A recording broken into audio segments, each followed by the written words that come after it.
Bad news for Novak Djokovic. He is out in Geneva before reaching the final. It's a big shock exit, and it couldn't come at a worse time with Roland Garros around the corner.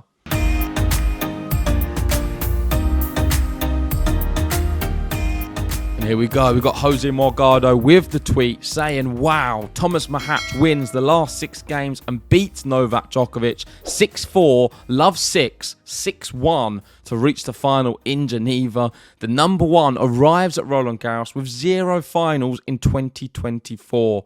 I mean, firstly, looking at the scoreline, I can't really recall a Novak Djokovic match in which he bagels the opponent and then almost gets bageled himself in the final set. It was very uncharacteristic. There is many variables to discuss. I'll try and cover as many as possible in this video. Let me know your thoughts in the comments section below. Me and Ben do read them all. And I want to hear your thoughts on this Novak Djokovic loss. Is it worth reading into? We know in the past he can have bad events before a Grand Slam and then turn up to the Grand Slam and win. This one does seem a little bit different this year because it's to do with his form. He's just not been very good at all. I can't ever recall a season like it for Djokovic. He's rocking up to Roland Garros with a 14-6 record.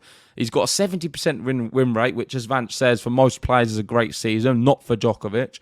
He's got 0 titles, 0 finals, 0 top 10 wins, and 12th in the race. Vance does go on to say, would he be shocked if he went on to win Roland Garros? No, he wouldn't. And that certainly is a possibility. It just doesn't seem very high of a possibility at the moment because he's losing to players you'd expect to beat.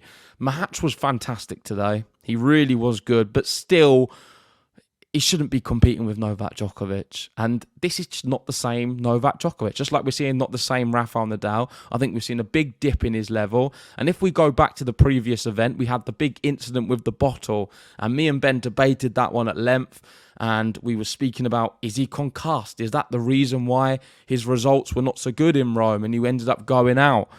I truly believed it is to do with his form and how he's playing. And I think this has backed it up, because we've not seen any evidence of concussion from the doctors since that event.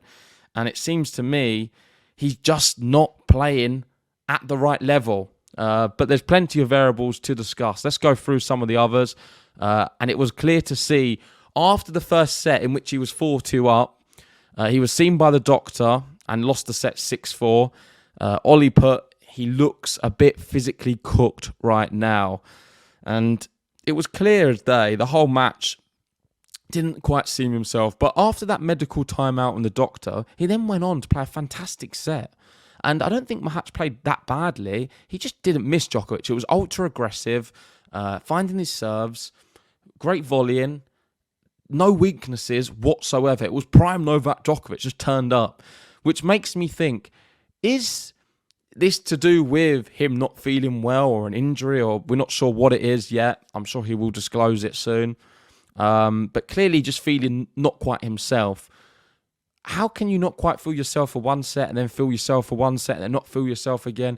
We're just lacking consistency. There's so many errors coming off the racket of Novak Djokovic at the moment. You can't rely on him in a match to win. And you can't rely on him in these pressure moments. In these big moments, I noticed today on break points, making very uncharacteristic mistakes. You don't see the big players making an error on, say, the way he even handled some of the match point or set points. It was suspect. I must admit, Machac played so good. He was super motivated. It's now the first final for him, so congratulations to Tomas Machac. Of course, someone we've had on the podcast, so go check that episode out if you've not seen it. But very bizarre in the way it happened, and let's go through this one next. And this is 6 players since the ATP rankings were published in 1974 defeat the number one, despite having lost a set 6-love. It's not something that happens often, but you can see some of the names here in which it's happened. The big one I like is Ferrer defeating Agassi in 2003. I don't remember the others at all. I don't remember this one, but it's more my era. Lendl defeating Borg in 1980. That's quite a big one. But we've got a new entry, and that's Tomas Machac defeating Novak Djokovic. It doesn't happen often as number one, defeating, losing a set 6-love and then going on to win the match. Very bizarre, I must admit. We've got Sasa Osmo Serbian journalist, big fan of Djokovic, of course, saying too many errors from Djokovic. He was struggling with something, and Machac was really solid.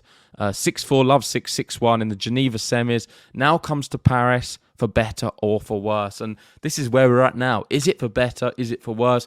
Is he going to treat this Grand Slam completely differently and be okay and just walk it like he usually does? Is he really going to suffer? And are we going to see the same level of Novak Djokovic? Some takeaways from the match. I thought it was as a bit of a positive, really. I feel Djokovic gets a lot of sometimes anger from the crowds. They get on his back. There's a lot of booing at times, and he's mocked and jeered. I feel the moment he is to retire or getting closer to retirement, all of that is going to stop completely, and people are going to start respecting Djokovic inside the arenas a lot more than what they have done in the past. And I noticed a bit of that today. Because he was losing so comfortably in that third set, it was amazing how many of the fans there in Geneva were really getting behind him more. And I thought that was quite nice and refreshing to see Djokovic get so much love from the crowds. It happened quite recently at the US Open when he was losing to Daniel Medvedev, trying to do the calendar slam. And we're going to get more and more of that, I feel, as Djokovic begins to decline. He's going to start getting respected so much more because people have taken it for granted how easy it has been for him to win and dominate the sport. And often when someone is that dominant, with maybe his character not always being to everyone's suiting, to see someone becoming a little bit more human, losing matches, people are then going to start being a bit more psychologically envious of the times when he was doing well and being like, oh, it'd be nice to see him winning again. They're going to really try and get behind him and respect how great of a champion he was. And that's just one takeaway I had from the match. I don't know if anyone agrees with that at all. A Tomas Machac takeaway was, he said he had no reaction at all. You just fight for every ball and hope when you're playing against Novak. You just hope. You try to play your best and see what it looks like. Didn't really give much away in the interview. I did watch it live. And this is I think the second time he's played Djokovic. The first time he come quite close to beating him. He is a fantastic player. I like him on the clay courts. One to watch at Roland Garros. Can definitely do some damage. But shouldn't be beating a Novak Djokovic. It's another disappointing loss for him. And I'm not sure where it leaves him. I feel this is just maybe the new version of Novak Djokovic. Are we ever going to see him win a Grand Slam again? I'm fearful. I think it's going to be tough. If you can't beat a Machac, what chances do you have to beat a Carlos Alcaraz or a Yannick Sinner? And for me, this is not a blip because we've seen it multiple times this season already. He's had 6 losses. I think maybe 4 of them were winnable or very winnable matches for Novak Djokovic. Moving on to what Djokovic had to say.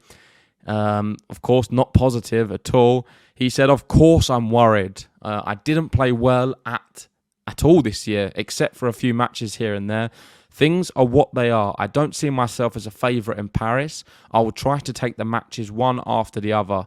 I didn't have a great night and today it was difficult. I had horrible sensations during the first set of the match. I don't want to take any credit away from Thomas, who deserved this victory, but I don't know what to think of this match. I prefer to forget it. He's clearly not feeling right, I must admit. Certainly not himself.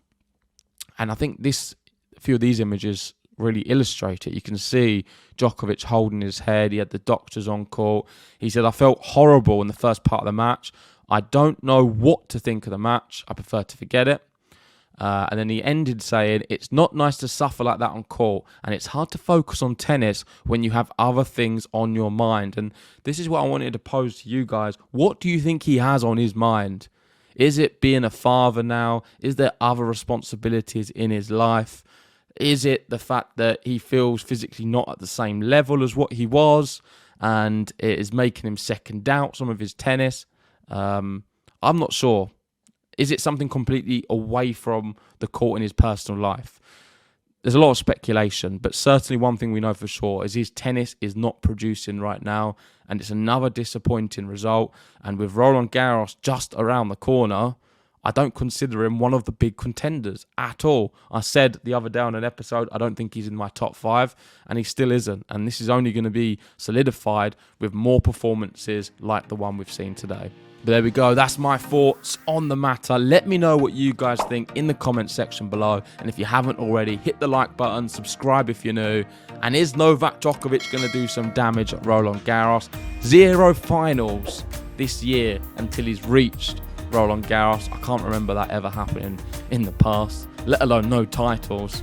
But there's a lot to play for. Sinner's a bit injured. Alcaraz is injured. Nadal semi-retired. There's opportunities here. Let's see what happens. See you soon.